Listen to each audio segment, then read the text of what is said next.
Bienvenidos a Opinión Pública. Esta noche nuevamente un programa acerca de cómo somos, qué pensamos los mexicanos.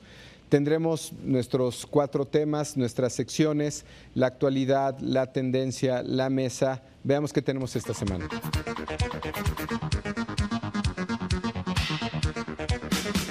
El trabajo de Felipe Calderón en la presidencia es aprobado por la mayoría de los mexicanos. En términos generales, el jefe de Estado se dirige a su primer informe de gobierno con un apoyo saludable de parte de los ciudadanos, según los datos de una encuesta de Ipsos Bimsa. Calderón luce bien ante sus gobernados, ya que solo 2 de cada 10 reprueban su trabajo como presidente, mientras que solo 1 de cada 10 mexicanos cree que el presidente ha rebasado las expectativas que se tenían de él, y un 26% piensa que se ha hecho menos de lo que se esperaba. La opinión de los mexicanos sobre su mandatario se ha mantenido estable en cuanto a satisfacción se refiere. Los avances más notables en este campo se han dado en las relaciones con Estados Unidos, más 8%, y mejoramiento del nivel de vida de la población, más 7%. Ciertamente los niveles de aprobación del presidente Calderón han resultado particularmente altos en los últimos 3 meses. Los datos varían según diferentes mediciones entre 65 y 70% de aprobación en su gestión. Una explicación, la más constante, la más probable, según distintas investigaciones, ha sido el tema de seguridad pública. La semana pasada, el Universal publicó una medición de Ipsos Bimsa donde nos da alguna otra explicación de cuáles pueden ser las razones para esta alta aprobación. Jorge, ¿cómo estás? Jorge, buen día, director de Opinión Pública de Ipsos Bimsa. ¿Cómo podemos explicar esta alta aprobación? Bueno, aquí es una cuestión de manejo de expectativas. El presidente Calderón realmente ha superado las expectativas que se tenían de él en un inicio. Eso también nos habla acerca de que el conflicto postelectoral ya no es un tema que condiciona la agenda pública, y eso también yo creo que se refleja en que un número importante de priistas y también de perredistas esté aprobando su gestión. Entonces, digamos, en el aspecto global yo diría que el hecho de que el conflicto postelectoral haya dejado de tener relevancia, digamos, en la agenda pública, está ayudando a que se eleve su nivel de aprobación. Si eso le aunamos la definición de la agenda a través de los temas de seguridad, creo que nos ayuda a entender esto que tú mencionas, altos niveles de aprobación para el presidente. Ahora, en una de las tablas que tú reportas, que me parece muy interesante, sobre los segmentos de población en demográficos en general, el nivel más alto, el segmento más alto de aprobación son los jóvenes. ¿Cómo te explicarías eso? Bueno, de entrada habría que señalar, el presidente Calderón es quizá desde la época de Carlos Salinas de Gortari el presidente más joven que ha tenido el país. Yo creo que ciertamente ahí hay un elemento de afinidad. El mismo presidente Calderón también es un personaje que, si bien es disciplinado en su actuación pública, también muchas veces se sale como del script. Y yo creo que esto se está reflejando en este segmento. Es un segmento al que está atacando con énfasis. Hay muchos programas, y esto habría que recalcarlo, hay muchos programas para la familia joven, para la familia con hijos pequeños, ¿no? El seguro médico para una nueva generación, las estancias infantiles, el programa del primer empleo. Es decir, son toda una serie de políticas que están dirigidos a las personas, digamos, que están iniciando su vida profesional. Programas muy generacionales, diríamos. Exactamente, muy de bien. Inicio de vida. Muy bien, muy bien. Este es nuestro dato de coyuntura inicial. Vayamos al segundo. ¿Qué tenemos esta semana? La sociedad guatemalteca se encuentra virtualmente dividida en 2 grandes bloques, encabezados por los candidatos presidenciales Álvaro Colom, socialdemócrata, y el general derechista Otto Pérez. Las mediciones colocan a la Premio Nobel de la Paz, la indígena Rigoberta Menchú, como la gran perdedora, pues apenas alcanzaría un 5% de los votos en los comicios del 9 de septiembre próximo. El ejercicio de demoscopía indica que en la primera vuelta Colom recibirá 41.4% de los votos y Pérez 39.3%. Colom y Pérez tienen prácticamente su pase a la segunda vuelta en la bolsa, por lo que en la recta final de su campaña también tratan de atrapar a los votantes para la batalla final, en la que los derechistas podrían sumar más. Este es un tema internacional, un tema que a algunos les podría parecer poco relevante, porque de pronto prestamos poca atención a lo que está pasando en Centroamérica. Guatemala es nuestra frontera del sur y por más de una razón nos debería de importar. Más allá de lo que le concierne a México como país, habría razones para pensar, ya sea por sistemas electorales, sistemas de partidos o incluso por fenómenos de movimientos indigenistas, que Guatemala representa un caso en sí mismo. ¿Cómo podríamos explicar esta elección, Jorge? Bueno, en primer lugar, lo que hay que tener presente es una elección sumamente competida. Realmente la diferencia entre la primera y segunda fuerza es de menos de 2 puntos porcentuales. Se va a ir una segunda vuelta y aquí es un elemento interesante. El sistema electoral te permite el establecimiento de una segunda ronda para dirimir, para generar un mandato, si tú quieres hasta cierto punto artificial, pero un mandato para el ganador, ¿no? Entonces un primer aprendizaje, algo que debemos importar. El otro dato relevante es que una candidata tan conocida, tan reconocida internacionalmente como Rigoberta Menchú, tiene muy poco apoyo entre... Cuarto, quinto lugar prácticamente. Así es, tiene alrededor de 10% de las preferencias. Esa parece ser una pregunta de investigación que ha llamado la atención a muchos académicos, porque en un país que tiene 60% de población indígena, una candidata, Premio Nobel de la Paz, una candidata con tal nivel de activismo en derechos humanos, en derechos sociales, no puede trascender como ha trascendido Evo Morales en Bolivia, tú lo mencionaste en Perú, aunque digamos sería Toledo, ¿no? El equivalente. O antes Fujimori. Minoría de otra naturaleza, ¿no? Pero llama la atención que una candidata con tal vez la más arraigada en términos, o la de mayor identidad demográfica con el resto de la población, no puede ser una candidata con niveles de apoyo que uno esperaría. Sí, aquí lo que habría que ver es que si bien la identidad étnica, la identidad como indígena, tiene que ser quizá mucho más específica, es decir, tiene que referirse a un grupo étnico en particular para que tenga mayor atractivo electoral. El otro tema relevante es que cuando uno ve los dos polos que se están enfrentando, uno es socialdemócrata y el otro es de derecha, es decir, se está perfilando una contienda ideológica más que basada en identidades de tipo étnico, por llamarle así. Así es, finalmente lo étnico, nuevamente la parte psicológica acaba dominando más sobre la demográfica, ¿no? Y hablaría de una Guatemala en algún sentido más moderna. Así es, fuera de los demográficos. Y la pregunta relevante, como tú dices, en términos académico-intelectuales es cómo se generan, cómo se forman estas identidades y por qué la identidad ideológica de izquierda o derecha parece tener mucho más fuerza que una identidad indígena. Acaba siendo sin irrelevante en segundo término comparado con la otra, ¿no? Así es. Muy bien, estos son los datos de lo actual esta semana en Opinión Pública. Vamos a nuestra siguiente sección, la tendencia.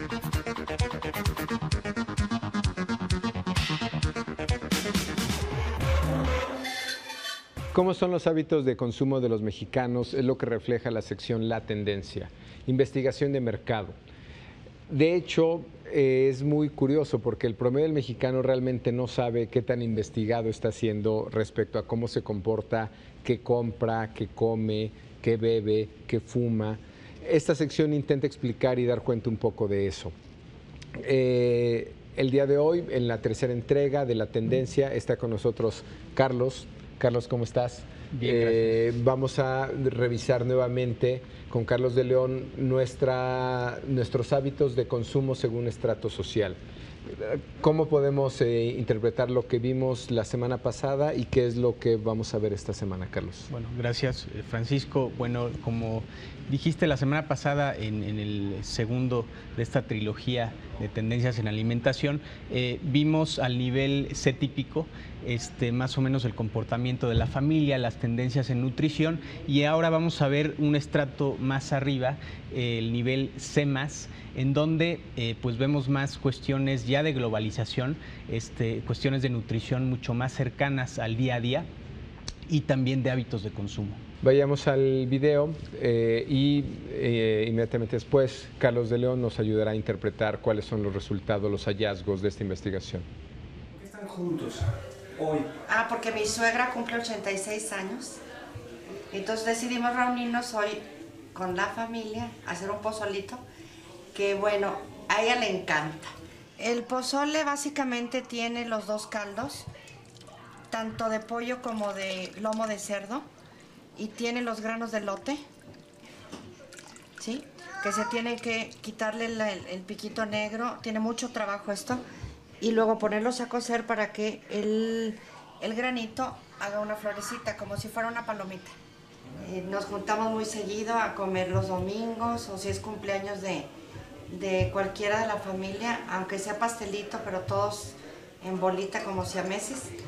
y pues somos muy mitoteros, somos una familia muy unida. Procuramos que todos los niños, los muchachos se salgan del trabajo, de las clases, porque para nosotros es muy significativo la mesa, estar todos juntos, que siempre tengan el recuerdo a los abuelitos, el ejemplo de nosotros, de los grandes, para que ellos sigan ese ejemplo y que sea una familia muy unida cuando ellos sean grandes, que se preocupen por los grandes, sigan el ejemplo de las costumbres de nosotros, la educación que tenemos, los principios que tenemos, los valores, y nada más lo logras conviviendo.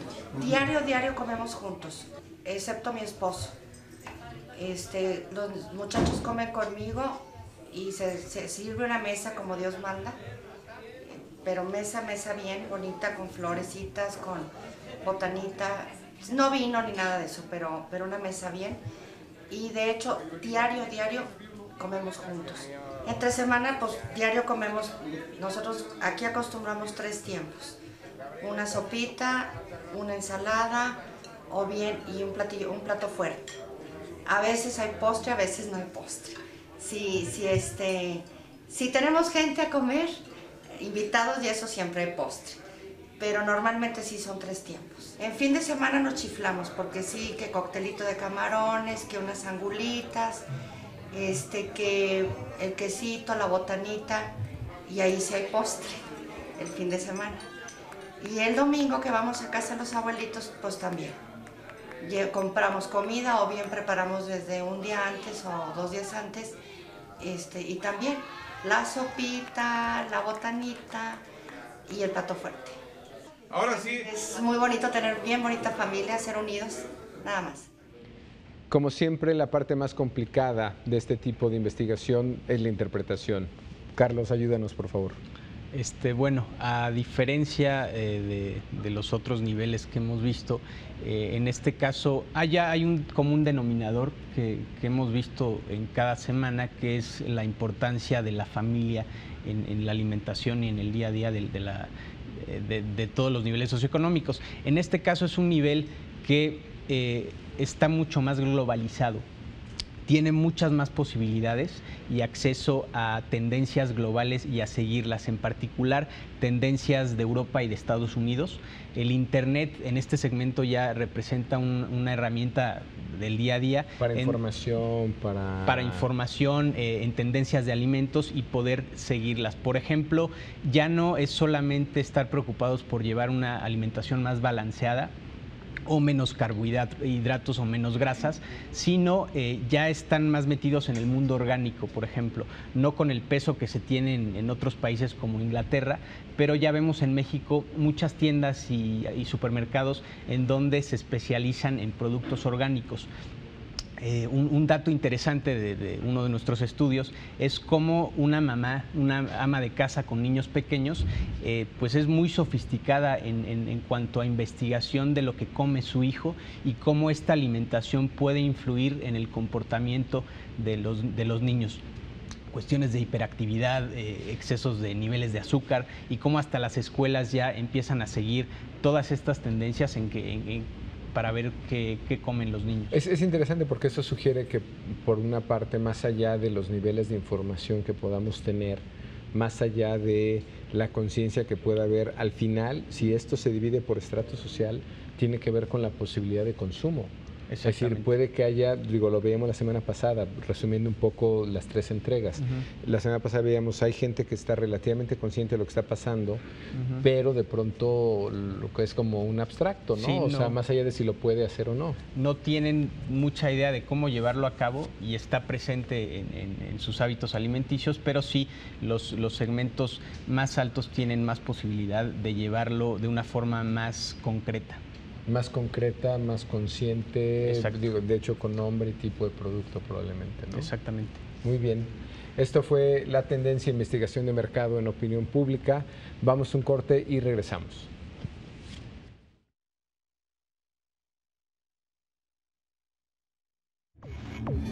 Indudablemente, yo creo que los jóvenes hemos perdido muchos de los valores con los que anteriormente se educaba a la gente, de un respeto por la gente mayor, por la sabiduría que tenían, por el simple hecho de ser tus padres o tus abuelos. En México, la cultura de respeto y cuidado a los viejos parece amenazada, ya que cada vez es más frecuente que los ancianos reciban malos tratos, lo mismo en su casa que en las calles. Es un hecho que la sociedad mexicana envejece y que la gente mayor necesita atenciones especiales.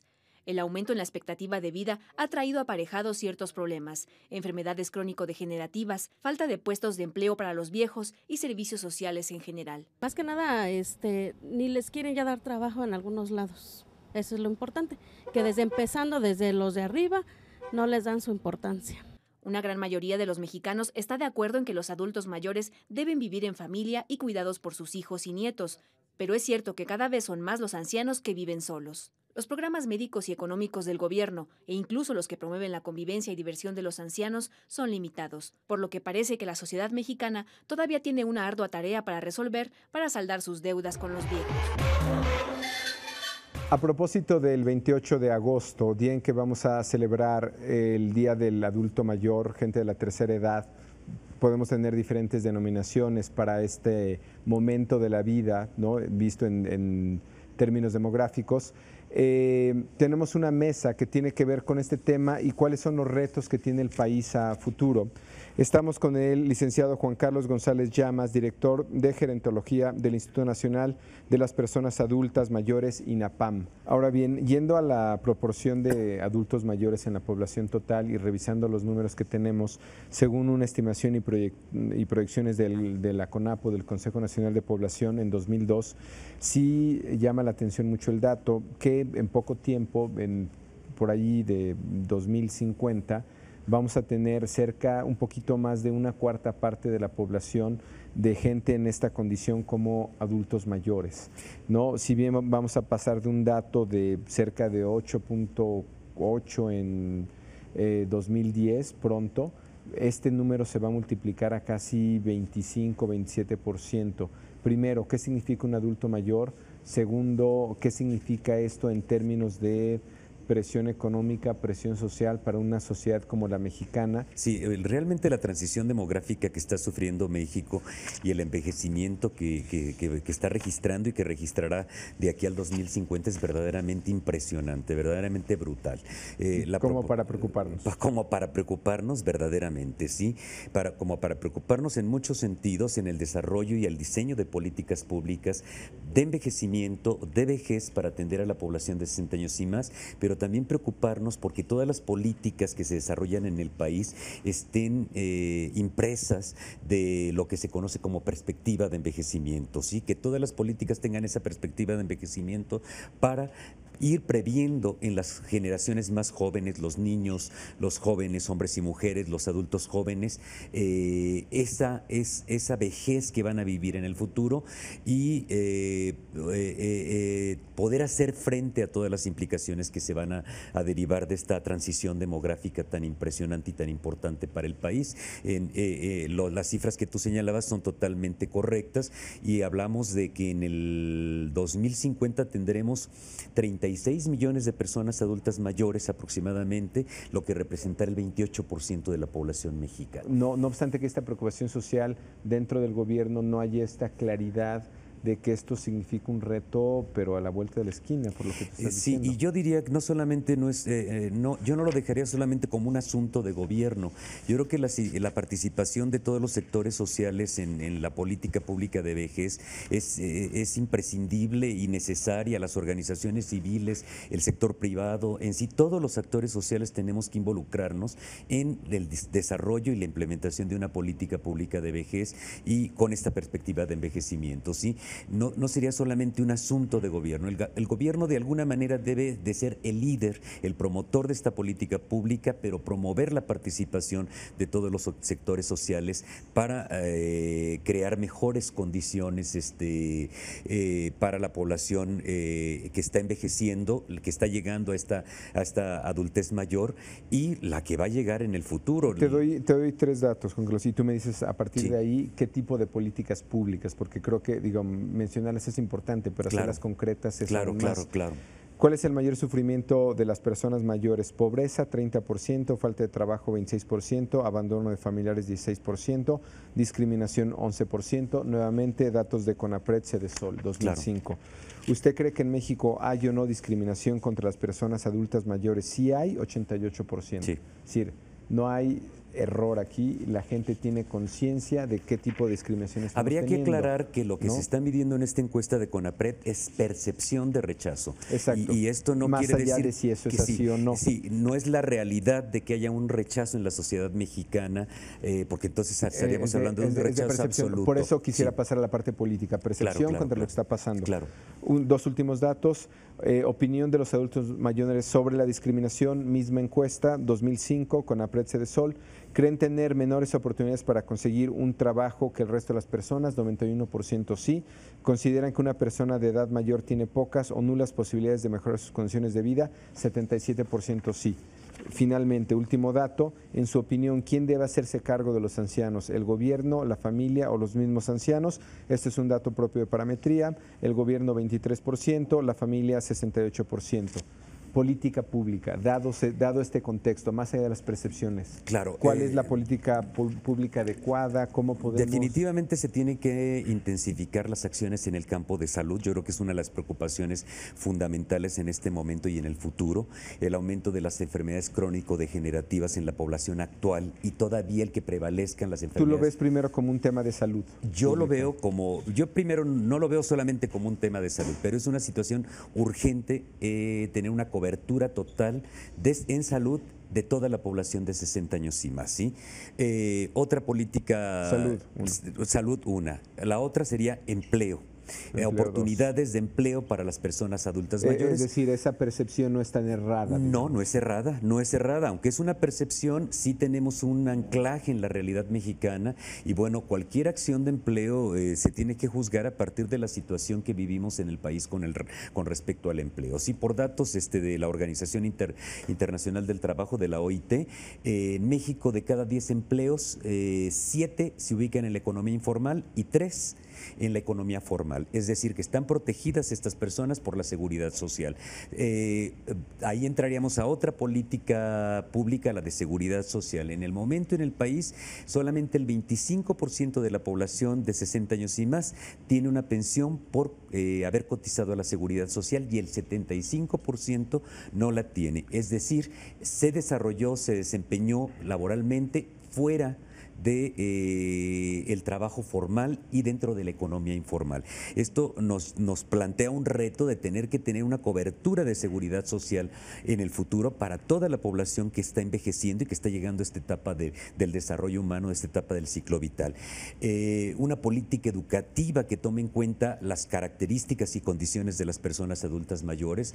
Las personas adultas mayores tienen las tasas más altas de analfabetismo en este país, tienen los niveles educativos más bajos, una proporción muy alta apenas si cursó un año de primaria y a medida que vamos avanzando en los niveles escolares, solamente el 6% de la población de 60 años y más en este momento llegó a la educación terciaria, es decir, licenciatura o posgrado. Esto nos habla de que las políticas de educación tienen que considerar esta parte también.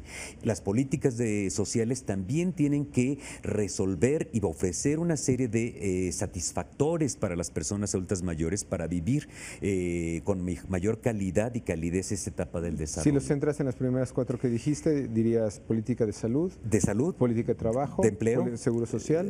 De seguridad social. Empleo. Educación. Educación y sociales en general. ¿Sí? De ofrecer una serie de alternativas de servicios sociales para un desarrollo equilibrado, equitativo de esta corte de la población. Perfecto. Mexicana. Juan Carlos, muchísimas gracias en honor a la celebración del 28 de agosto. Esperemos haber hecho lo suficiente para que la gente en opinión pública tome un poco de conciencia de qué se trata, la relevancia y de ver la primera gráfica que mostramos, de pasar de 8% a 25%, 28% tú decías, lo que eso significa en términos de reto social. Gracias. Muchísimas gracias a ti por la invitación. Gracias. Este fue Juan Carlos González en nuestra sección de la mesa. Ahora les queremos ofrecer un pequeño adelanto con Gilles Lipovetsky, Morawiecki, un francés que no es casual que sea esa su nacionalidad, porque ha sido uno de los críticos más acérrimos de lo que es el consumo en las sociedades modernas. Esto es un breve adelanto de la entrevista que tendremos la semana entrante. Veamos. Les transformations de la société de consommation, qui a commencé son existence vers la fin du 19e siècle, qui a connu différentes phases, et nous sommes dans l'ultime phase que j'appelle l'hyperconsommation, pour montrer ce qui a changé. Et en même temps, je m'interrogerai sur le sens de cette hyperconsommation, c'est-à-dire est-ce que cette hyperconsommation engendre un mieux vivre? Est-ce que la fuite en avant du consumérisme donne le bonheur? Est-ce que nous sommes plus heureux? Quel bonheur? Qu'est-ce que cette société d'hyperconsommation entraîne? Plus d'autonomie, mais aussi plus d'anxiété,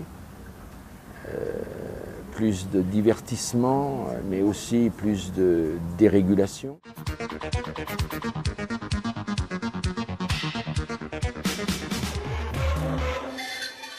Los adultos mayores van a ser una población que sin duda nos va a tomar cada vez más tiempo, tal vez darnos cuenta de lo que significan, pero no es casual que todos los gobiernos locales hoy día tengan una política específica para este segmento de la población. Nuestro invitado nos habló, Juan Carlos González, de 4 temas fundamentales: salud pública, políticas públicas adecuadas para eso, nos habló de seguro social, cómo asegurarlos, política laboral, que es un tema fundamental en términos de cómo darle salida a esta población. Nos habló de actividades en generales sociales para esta población. Creemos que este es un tema que si vamos a pasar de un 8% de la población a 25% en un breve plazo, de pasar de una pirámide muy clara, ¿no? con una cúspide muy delgada y con una base muy amplia, vamos a pasar, como él decía, a una forma de bombón, una forma de pastel, que va a tener implicaciones sociales en todos sentidos. ¿Quién va a mantener esta otra pirámide? Va a ser un reto para todas las generaciones que venimos atrás, que no somos todavía adultos mayores. Un tema para reflexionar. Esta fue la mesa de la semana en Opinión Pública. Los esperamos la semana que entra, jueves. Estén con nosotros. Gracias.